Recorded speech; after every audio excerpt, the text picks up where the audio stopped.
আজ আমরা কেমিস্ট্রিতে যে টপিকটা পড়ব সেটা হলো কেমিক্যাল বন্ডিং।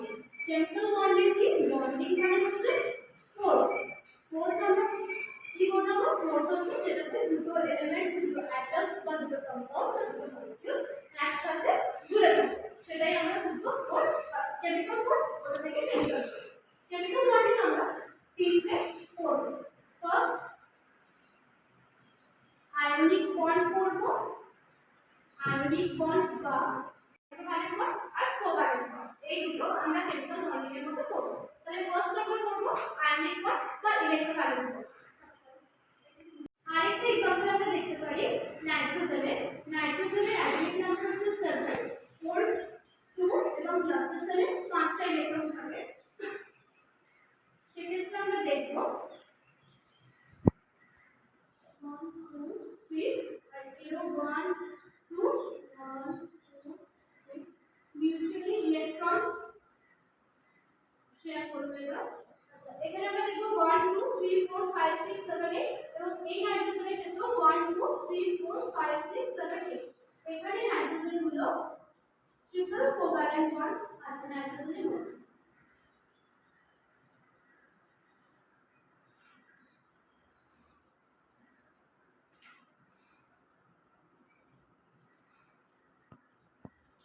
নাইট্রোজেনের মধ্যে ট্রিপল কোভ্যালেন্ট বন্ড আছে। তাহলে আমরা পড়লাম যে আয়নিক বন্ডের ক্ষেত্রে ইলেকট্রন ট্রান্সফার হয় নন মেটাল আর মেটাল, মেটাল আর নন মেটালের মধ্যে। আর কোভ্যালেন্ট বন্ডের মধ্যে দুটো নন মেটালের মধ্যে ইলেকট্রন মিউচুয়ালি শেয়ার হয়। তোমরা বুঝেছো? কোনো ডাউট নেই তো? কোভ্যালেন্ট বন্ড, কোভ্যালেন্ট বন্ড কাদের মধ্যে হয়? কোভ্যালেন্ট বন্ড নন মেটাল আর নন মেটাল, ঠিক আছে? নন মেটাল আর নন মেটাল। আর যদি মেটাল আর নন মেটাল হয় তাহলে আমরা কোন বন্ডে নিয়ে মেটাল আর নন মেটালে আয়নিক বন্ড বা ইলেকট্রন। আর কোভ্যালেন্ট বন্ডের ক্ষেত্রে নন মেটাল আর নন মেটাল। তাহলে আমরা ফার্স্ট एग्जांपल নিয়ে বুঝি, তাহলে আমাদের বোঝাতে ইজি হবে। কি? হাইড্রোজেন, আর এখানে একটা হাইড্রোজেন আছে। হাইড্রোজেনের ক্ষেত্রে কিন্তু অক্টেট রুল হবে না, ও কিন্তু ডিউটেট রুল ফলো করে। ওর লাস্ট সেলে দুটো ইলেকট্রন হলে ও হয়ে যায়। এক্ষেত্রে কি হবে? আগেরটা আমরা যখন পড়েছিলাম ইলেকট্রন ট্রান্সফার হচ্ছে, এটাকে কিন্তু মিউচুয়ালি শেয়ার হবে। এই হাইড্রোজেনেরও দুটো ইলেকট্রন, এই হাইড্রোজেনেরও দুটো ইলেকট্রন। তাহলে এই দুটো হাইড্রোজেন সিঙ্গেল কোভ্যালেন্ট বন্ডে, এই দুটো হাইড্রোজেনের মধ্যে সিঙ্গেল কোভ্যালেন্ট বন্ড আছে।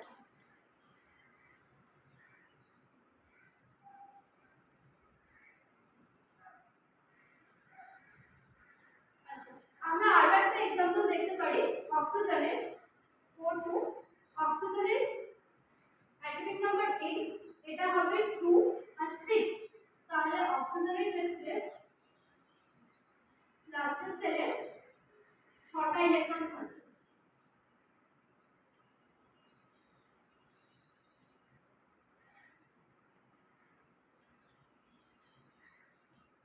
আচ্ছা, এও যদি মিউচুয়ালি শেয়ার করে তাহলে কিরকম হবে?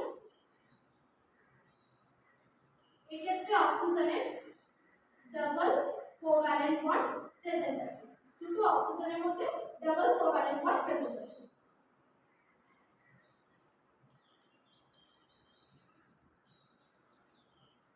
ডাবল কোভ্যালেন্ট বন্ড প্রেজেন্ট আছে।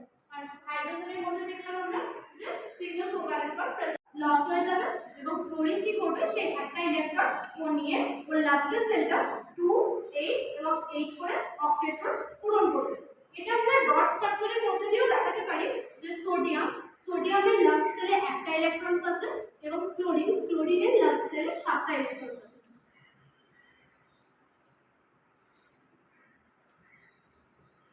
সোডিয়াম কি করবে? এখানে একটা দিল, তাহলে ওর Na প্লাস হয়ে গেল আর এ একটা ইলেকট্রন নিয়ে নিল, তো এ কি হলো?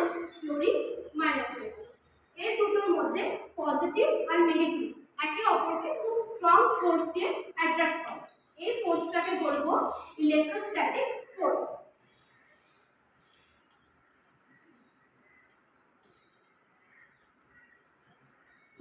ইলেকট্রোস্ট্যাটিক ফোর্স, ইলেকট্রোস্ট্যাটিক ফোর্স কিন্তু খুব স্ট্রং হয়। Na+ আর Cl- খুব ভেরি স্ট্রং ফোর্স দিয়ে অ্যাট্রাক্ট করে, তার জন্য আয়নিক বন্ড খুব স্ট্রং হবে। আর এই বন্ডের নাম আয়নিক হবে কারণ এখানে আমরা দেখতে পাচ্ছি একটা ক্যাটায়ন এবং একটা অ্যানায়ন বন্ড করছে, তার জন্য এটাকে আমরা আয়নিক বন্ড বলে থাকি। এই ইলেকট্রন লুজ করে ক্যাটায়ন হয়ে গেছে এবং এই ইলেকট্রন নিয়ে অ্যানায়ন হয়েছে, তাই এটাকে আমরা আয়নিক বন্ড বা ইলেকট্রোভ্যালেন্ট বন্ড হিসেবে বলতে পারি। এবারে আমরা করব কোভ্যালেন্ট বন্ড, আয়নিক বন্ড বা ইলেকট্রোভ্যালেন্ট বন্ড। আয়নিক বন্ড বা ইলেকট্রোভ্যালেন্ট বন্ড আমরা কাদের মধ্যে দেখতে পাবো? মেটাল ও নন মেটাল, মেটাল ও নন মেটালের মধ্যে আমরা আয়নিক বন্ড বা ইলেকট্রোভ্যালেন্ট বন্ড দেখতে পাবো। তাহলে ফার্স্ট আমরা একটা एग्जांपल নিই, যেমন NaCl,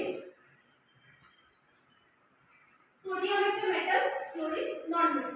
তাহলে সোডিয়ামের অ্যাটমিক বন্ড নাম্বার 11, ক্লোরিনের অ্যাটমিক নাম্বার 7। ফার্স্ট আমরা এটাকে যখন ব্রেক করব ইলেকট্রনিক কনফিগারেশনে 2 8 and 1, আর ক্লোরিনকে যখন ব্রেক করব তখন কি হবে 2 8 and 7। তাহলে এই কি করবে? এই ইলেকট্রন লস করবে এবং এই ইলেকট্রন গেইন করবে। ফার্স্ট আমরা দেখব যে অক্টেট রুল। অক্টেট রুল কি? অক্টেট রুল হলো প্রত্যেকটা ইলেকট্রনে লাস্ট সেলে বা প্যারেন্ট সেলে 8টা ইলেকট্রন থাকতে হবে। তো 8টা ইলেকট্রন করার জন্য এই যদি একটা ইলেকট্রন লুজ করে আর এই যদি একটা ইলেকট্রন নিয়ে নেয়, তাহলে কিন্তু এখানে আমরা দেখতে পাবো এই একটা ইলেকট্রন লুজ করলে 2 আর 8